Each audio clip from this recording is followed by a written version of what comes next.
After years of helping high-income professionals and business owners build real wealth, I'm going to share my 7 money rules that I've seen actually work. No hype, no shortcuts, just a simple system to take control of your financial life. Let's break them down. Rule number 1, don't make decisions based on your emotions.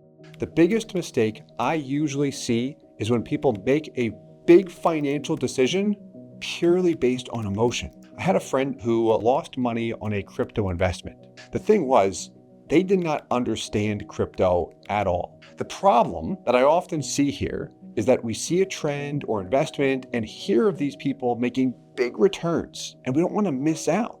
So we jump in without really understanding what it is or how it works. Then 9 out of 10 times, I usually see people lose money as a result of it. And then the part that makes it uncomfortable for so many is that we have a tendency to point the finger. You told me to get into this. Why did you do this? Didn't you do the research? It wasn't their fault. If you didn't take the time to do the research, why would you blame someone else? But this happens. And the root cause was that we made a decision based on our emotions instead of facts. I like to go through these steps. First, where am I putting my money? Second, what are the risks? Where have people lost money with this particular investment? What questions am I not asking? Who's been doing this for a long time? What are the realistic expectations? Not the 1 in a million chance that I might win big and get a 10,000% return. Those questions can help me not to make an emotional decision.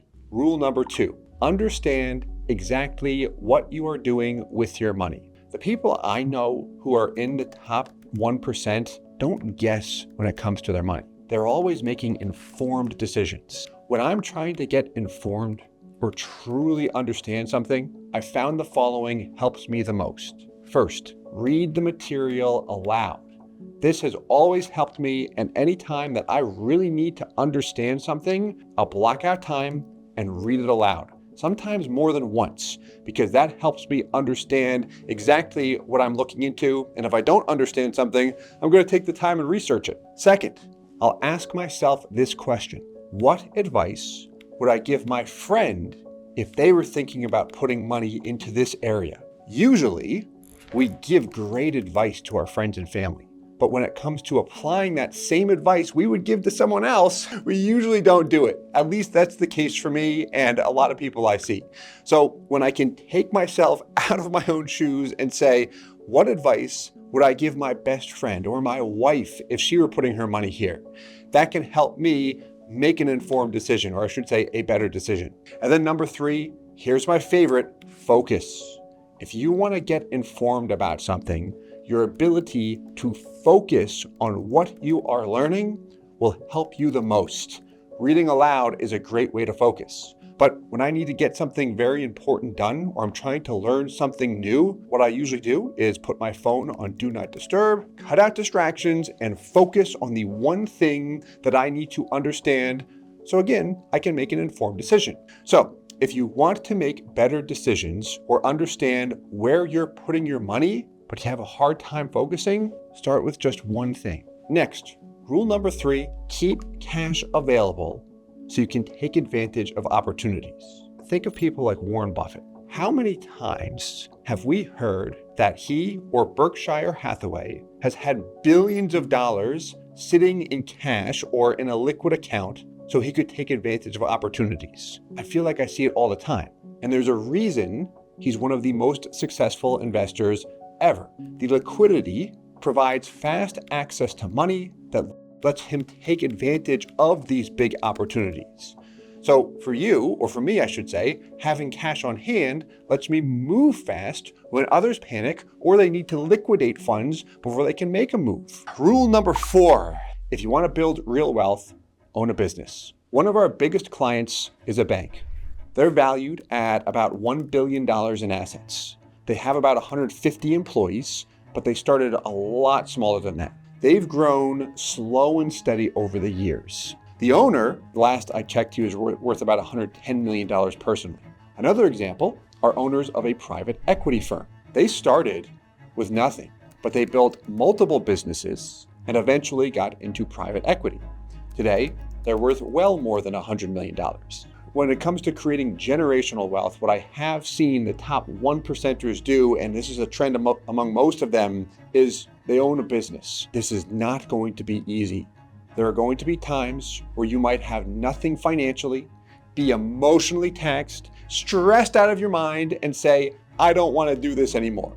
I say that because that's how I felt multiple times over the years, but especially during the early years where I made next to nothing, I struggled. And even after things got going, like you still have to handle rejection. There was a time I flew across the country to meet a big prospect. I met with them, put the presentation together, flew back home, followed up, and they said, we've decided to go in a different direction. It's because my presentation stunk. I just failed.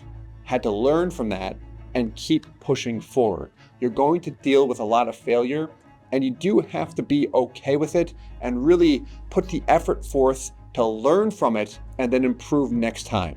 If you have that mentality and you don't care how many times you get knocked down, kind of like Rocky, he just gets up and gets back in the ring all the time. Rule number 5, if you want wealth to last beyond your lifetime, I would consider setting up a trust at some point in time. Now, what a trust is a legal arrangement that can provide asset protection and also financial management. Let's say that you have a net worth of $10 million. You've done very well over the years, and everything is set to go to me when you, mom and dad, pass. However, today, when I'm 20 years old, you say, Steve's not that responsible. I don't want him to waste all of the family money when we're gone. So what could you do? Leave the money to a trust. You have written into the trust before any money moves can be made, a family member, could be a third-party attorney, whoever must approve this money decision before Steve can use the money.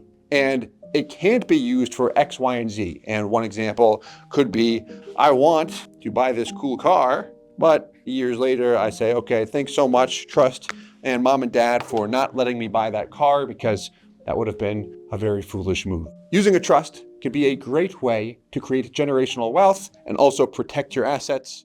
Rule number 6, surround yourself with the right people. In 2021, I met what I refer to as this young power couple. Now, I met them because they had reached out and they were interested in cash value life insurance. Now, I got to teach them how it worked. It was really just cool to work with them, and I was more so excited that they decided to reach out to me. The knowledge that I gained from them and the entire experience 10,000 times exceeded the value of that individual policy sale. The first thing that was extremely valuable is that I got to meet their tax attorney, Elizabeth. Elizabeth works with billionaires, is extremely knowledgeable, defends her clients in one of the best ways I've seen. And after I met her, I decided to hire her. So she, since then, has set up my personal estate plan and also has done everything for my business. And I'm very thankful for the relationship with her. Surrounding yourself with the right people can help you make better decisions and also make them faster. For example, have you ever had to make a decision you stalled because you didn't know what to do or you didn't know what to say? But then someone you knew who had made that same decision in the past came to you and said, I've done this before. Here is exactly what to do. That's an example of surrounding yourself with the right people. So here's what I would do to get yourself around the right people. Meet with people who have more knowledge than you in an area that you want to excel in. Rule number 7, guard your time more than anything else. I used to think, I'll get this project done eventually, but then I always got bogged down with customer service issues, employee problems, or needing to help the team with a big potential client.